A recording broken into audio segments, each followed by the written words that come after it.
Schedule an appointment online for Mercedes-Benz service and receive a complimentary loaner.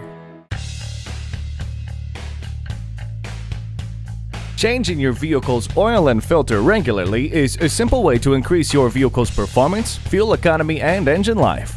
When to do it varies across manufacturers, and it depends a lot on your driving style and conditions. Unfortunately, most of us drive in severe service conditions. This includes frequent short trips of less than 10 miles, stop-and-go city traffic, driving in dusty or extreme hot or cold conditions, or at sustained highway speeds.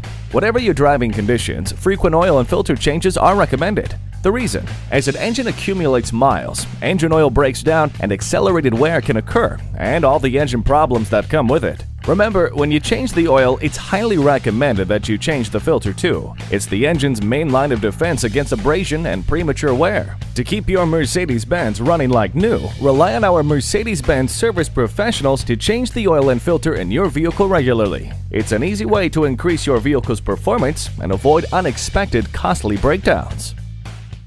At Mercedes-Benz of Hagerstown, we're proud of our knowledgeable service team with technicians boasting over 30 years of experience and prestigious service award winners. From our drive-in drop-off lane to our 24-hour roadside assistance and comfortable customer lounge, we deliver the level of personal service folks have come to expect from our family-owned dealership, conveniently located at 1955 Dual Highway in Hagerstown, Maryland.